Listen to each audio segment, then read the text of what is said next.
Welcome to week 3. You made it. Today's lecture is on research designs, a focus on quantitative studies. This is Average Joe. Why did Average Joe get a heart attack? Is it because he's fat? Or that he smokes? Or is obese? That he eats the wrong things?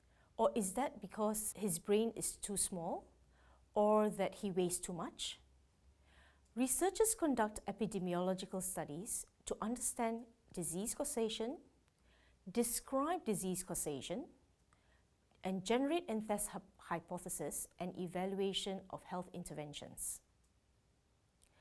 Epidemiological studies can be observational or experimental.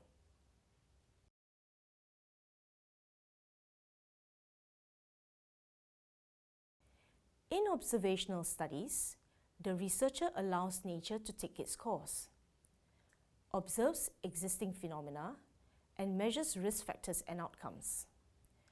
No intervention is performed.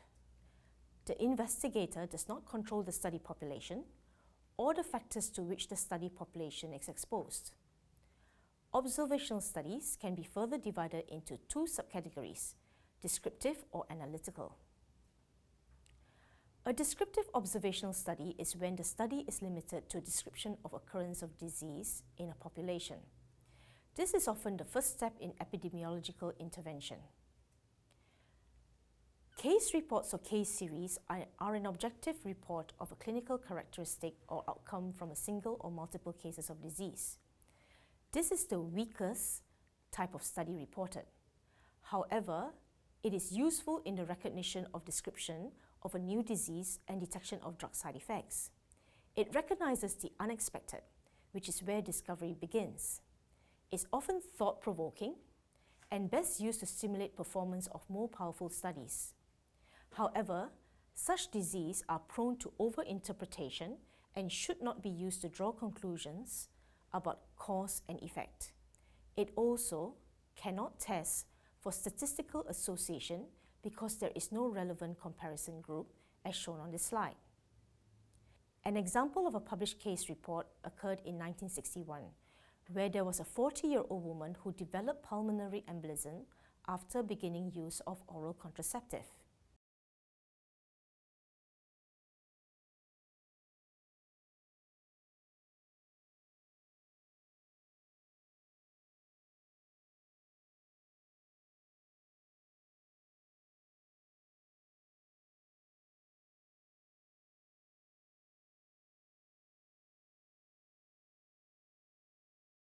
An example of a case series is when in Los Angeles, 5 young homosexual men were previously healthy. They were then diagnosed with pneumocystis carinii pneumonia in a 6-month period from 1980 to 1981. This may herald an epidemic.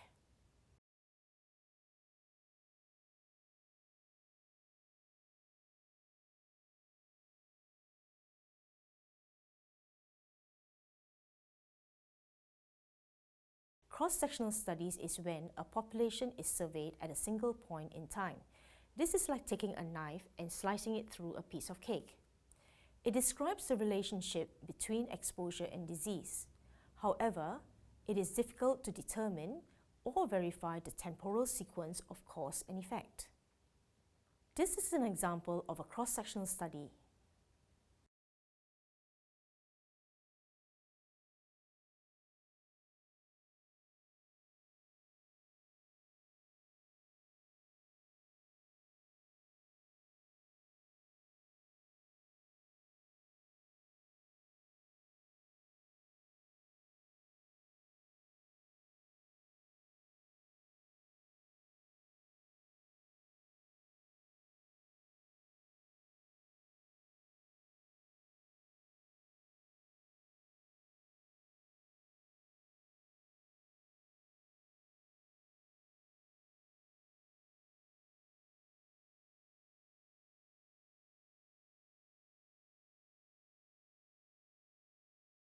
The prevalence of stroke is assessed in smokers and non-smokers, and results are then compared.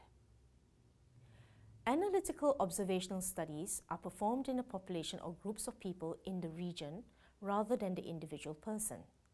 It relates the frequency of the exposure factor, for example, fluoride level with the outcome, dental caries, in the same geographic area, and are useful for generating hypotheses. However, again, such studies cannot establish temporal sequence between risk factor and disease, as it cannot draw causal conclusions. It is simple to conduct, but very difficult to interpret. Let's move on to cohort studies. Cohort studies can either be performed prospectively, which means forward in time, or retrospectively, which means backward in time. A prospective cohort study is when a group of subjects are followed over time. In this example, both the exposed, which are the smokers, and the non-exposed population, the non-smokers, are identified. The rates of disease occurrence, which is lung cancer, in the two groups are measured as shown on the slide.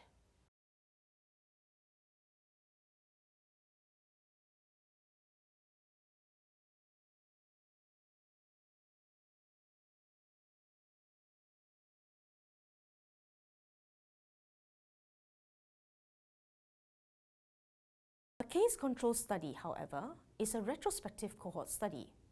The researcher identifies a cohort that has been naturally assembled in the past.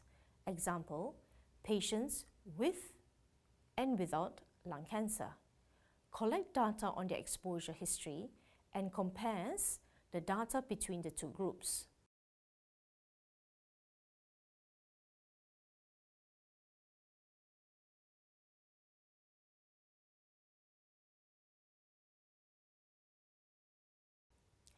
The last type of epidemiological study is the experimental study. Experimental studies are randomized controlled trials. This is when the investigator actively attempts to change a disease determinant or exposure or behavior or progress of a disease through treatment or intervention. The investigator controls the study population by specifying the inclusion and exclusion criteria of the study subjects. Study subjects are then randomly allocated into two groups: the treatment group, which receives the treatment under the study, and the control group, which receives standard treatment. Sometimes the investigator will use placebos to mask what treatment has been given. Results are then compared. A randomized controlled trial is used to evaluate the effectiveness of different therapies. Blinding occurs when assessment of outcomes are performed by those unaware of the treatment group. Both subject and researchers do not know whether the subject is in the control or treatment group, as placebos are given. Double-blind randomized controlled trials are the most rigorous clinical research study designs. And these study designs are frequently used in phase 3 clinical trials to assess the effectiveness of a new drug against standard therapy.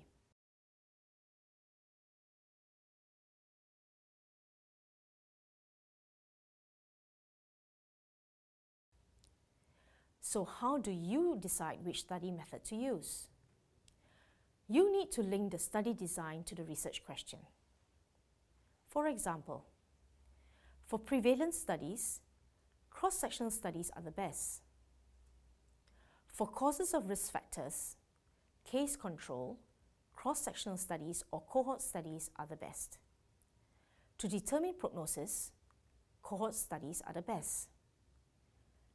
To determine the experience of an illness, qualitative studies are the best.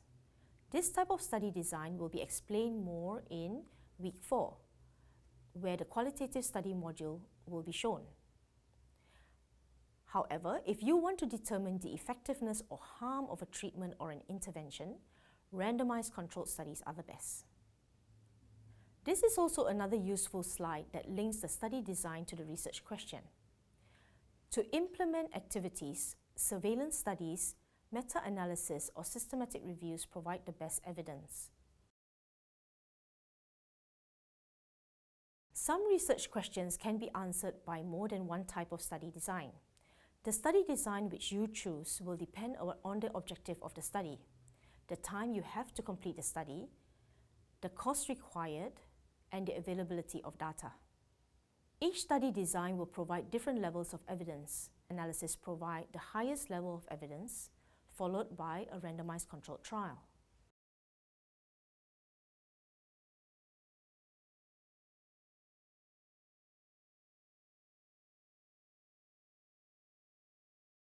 But quantitative study designs doesn't tell anything about the person. The last few slides show the summary of all the study designs.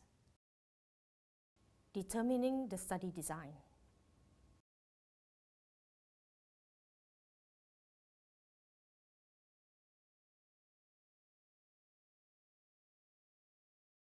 Directions of the 3 study designs.